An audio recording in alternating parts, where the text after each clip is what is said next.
सोचिए, बीजिंग का एक बेहद ही आलीशान और अल्ट्रा लग्जरी समिट हॉल। कैमरे की फ्लैश चमक रही हैं, सुरक्षा एकदम चाक-चौबंद है और पूरी दुनिया की नजरें इस एक मीटिंग पर टिकी हैं।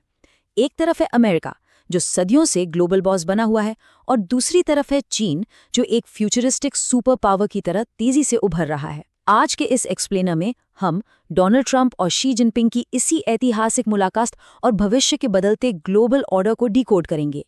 यकीन मानिए, ये सिर्फ दो नेताओं का हाथ मिलाना नहीं है, ये दुनिया का भविष्य तय करने वाला पल है। तो चलिए सीधे मुद्दे पर आते हैं। इस भव्य स्वागत समारोह के बीच चीनी राष्ट्रपति शी जिनपिंग ने एक बहुत ही भारी और सीधी चेतावनी दी। उन्होंने कहा कि दुनिया एक नए चौराहे पर खड़ी है। क्या चीन और अमेरिका फ्यूसिडाइड्स ट्रैप से बच पाएंगे? अब देखिए, ये कोई रूटीन कूटनीतिक बयान नहीं था। ये एक बहुत ही गहरी ऐतिहासिक चेतावनी थी, जिसे पूरी दुनिया के सामने बेहद सधेवे अंदाज में रखा गया। इससे साफ पता चलता है कि दाव अब कितने ऊंचे हो चुके हैं। Section 1, the grand diplomatic summit. अगर आप इस मुलाकात में दोनों नेताओं की बॉडी लैंग्वेज पर गौर करें तो आपको एक बहुत ही दिलचस्प अंतर दिखेगा। एक तरफ शी जिनपिंग है, बिल्कुल शांत, मौन, लेकिन एक बेहद कॉन्फिडेंट और हावी होने वाली मुद्रा में। उनका ये अंदाज साफ बताता है कि विश्व मंच पर चीन इस समय कितनी मजबूत स्थिति में है। और दूसरी तरफ अमेरिकी राष्ट्रपति थोड़ा डिफेंसिव यानी रक्षात्मक नजर आ रहे हैं, और वो लगातार ये दिखाने की कोशिश कर रहे हैं कि दोनों देशों के रिश्ते बहुत अच्छे हैं। ये अंतर ही अपने आप में आज की ग्लोबल पॉलिटिक्स की पूरी कहानी बयां कर देता है। Section 2, the Thucydides trap. अब आप सोच रहे होंगे कि जिनपिंग ने जिस थ्यूसिडाइड्स ट्रैप का जिक्र किया वो आखिर है क्या। देखिए, ये 400 ईसा पूर्व प्राचीन ग्रीस के एक महान रणनीतिकार थ्यूसिडाइड्स की थ्योरी है। इसका सीधा सा मतलब ये है कि जब भी कोई उभरती हुई ताकत किसी स्थापित लेकिन कमजोर होती हुई ताकत को चुनौती देती है, तो दोनों के बीच युद्ध लगभग तय होता है। इतिहास में एथेंस और स्पार्टा के बीच भी ठीक ऐसा ही हुआ था। और आज एक उभरते हुए ड्रैगन और एक बूढ़े होते ईगल को देखकर दुनिया को ठीक इसी बात का डर सता रहा है। Section 3, shifting global power. लेकिन क्या हमेशा ऐसा ही होता है? इतिहास का एक पन्ना हमें ये भी दिखाता है कि सत्ता का शांतिपूर्ण हस्तांतरण भी मुमकिन है। 19वीं सदी को याद कीजिए, जब ब्रिटिश साम्राज्य का पूरी दुनिया पर राज था। लेकिन 20वीं सदी में जैसे ही अमेरिका का उदय हुआ, ब्रिटेन ने बिना किसी बड़ी जंग के अपनी नंबर 1 की कुर्सी अमेरिका को सौंप दी। ये कूटनीति का एक बहुत ही शानदार उदाहरण है, जहां दो महाशक्तियों ने आपस में लड़ने के बजाय हाथ मिलाना बेहतर समझा। आखिर अमेरिका और ब्रिटेन ने ये किया कैसे? दरअसल इस शांतिपूर्ण बदलाव की बुनियाद बहुत मजबूत थी। दोनों की भाषा एक थी, उनके बीच गहरे सांस्कृतिक संबंध थे। फिर नाटो का बनना, 5 आइज़ के जरिए खुफिया जानकारी शेयर करना और यूएन सिक्योरिटी काउंसिल में एक दूसरे का फुल सपोर्ट करना, इन सब चीज़ों ने उन्हें थ्यूसिडाइड्स ट्रैप में गिरने से बचा लिया। उन्होंने एक दूसरे से भिड़ने के बजाय नंबर 1 और नंबर 2 की तरह मिलकर काम करने का फैसला किया। और यहीं से इस एक्सप्लेनर का सबसे बड़ा सवाल खड़ा होता है। क्या आज का अमेरिका अपना नंबर 1 का ताज बचाने के लिए लड़ेगा, या फिर वो चीन के सामने शांति से सत्ता का हस्तांतरण स्वीकार कर लेगा?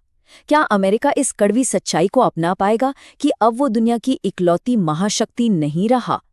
सच कहूं तो इसी एक सवाल का जवाब दुनिया का आने वाला भविष्य तय करेगा। Section 4, the Taiwan question.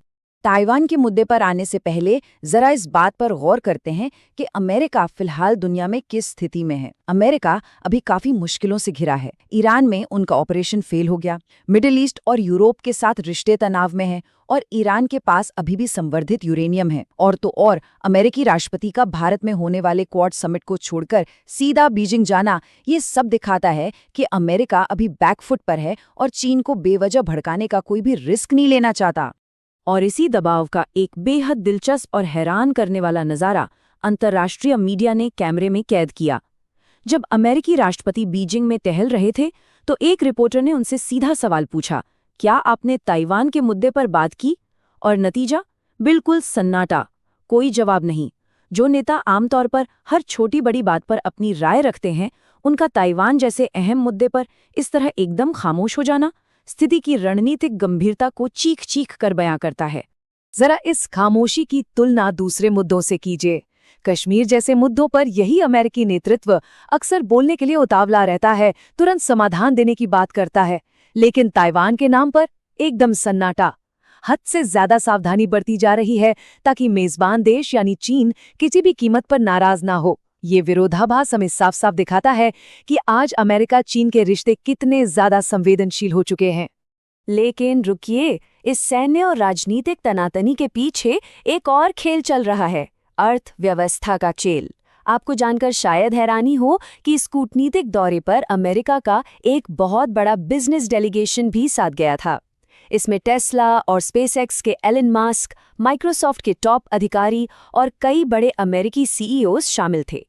इसका सीधा सा मतलब है कि भले ही राजनीतिक मंच पर कितनी भी खींचतान हो, लेकिन व्यापार के मोर्चे पर दोनों ही देश एक दूसरे की अहमियत समझते हैं और इन आर्थिक रिश्तों को टूटने नहीं देना चाहते। Section 5 a new world order. अब इस पूरी तस्वीर को जरा चीन के नजरिए से देखते हैं। आज के चीन में गजब का आत्मविश्वास और राष्ट्रवाद की लहर है। क्यों? क्योंकि वहां की एक ही पीढ़ी ने अपने देश को एक ऐतिहासिक आर्थिक पिछड़ेपन से निकलकर फ्यूचरिस्टिक शहरों और गजब की सैन्य ताकत वाले देश में बदलते देखा है। उन्होंने मैन्युफैक्चरिंग और जीडीपी में ऐसा विस्फोट देखा है जो इतिहास में पहले कभी नहीं हुआ। आज वो खुद को एक ताकतवर और एकजुट ग्लोबल सुपर पावर के रूप में देख रहे हैं, और यही वजह है कि चीन की आम जनता इस समिट को अपनी एक बहुत बड़ी भू राजनीतिक जीत मान रही है। लंबे समय तक चले ट्रेड वॉर के बाद जब अमेरिकी राष्ट्रपति खुद उनके देश आकर रिश्ते सुधारने की कोशिश करते हैं, तो चीन के लोगों को लगता है कि दुनिया ने उनके ग्लोबल बॉस होने के रुतबे को कबूल कर लिया है। उनके लिए ये सिर्फ एक मीटिंग नहीं है, बल्कि विश्व पटल पर उनके देश के दबदबे की पक्की मोहर है। तो इस पूरे एक्सप्लेनर का लबो-लुबाब क्या है? लबो-लुबाब ये है कि दुनिया का नक्शा अब बदल रहा है। एक तरफ है उभरता हुआ ड्रैगन, जो कॉन्फिडेंट है, राष्ट्रवादी है और ग्लोबल लीडरशिप की तरफ तेजी से कदम बढ़ा रहा है, और दूसरी तरफ है बूढ़ा होता हुआ ईगल, जो अपनी रणनीतियों पर दोबारा विचार कर रहा है, दुनिया भर में लगी आग को बुझाने की कोशिश कर रहा है और खुद को एक ऐसी नई दुनिया के अनुकूल बनाने का प्रयास कर रहा है जहां सत्ता के कई केंद्र हैं। और इसी के साथ हम एक बहुत ही गंभीर सवाल पर आकर खड़े होते हैं। जैसे जैसे दुनिया के नियम और प्रभाव के क्षेत्र फिर से लिखे जा रहे हैं, क्या हमारी ये दुनिया इन दो महाशक्तियों के टकराव को झेल पाएगी, या फिर थ्यूसिडाइड्स ट्रैप एक बार फिर इतिहास दोहराने और हमें एक बहुत बड़े संकट में धकेलने के लिए तैयार बैठा है? इसका जवाब जो भी होगा वो हमारे आने वाले कल की रूपरेखा तय करेगा। इस बारे में जरूर सोचिएगा। हमारे साथ जुड़ने के लिए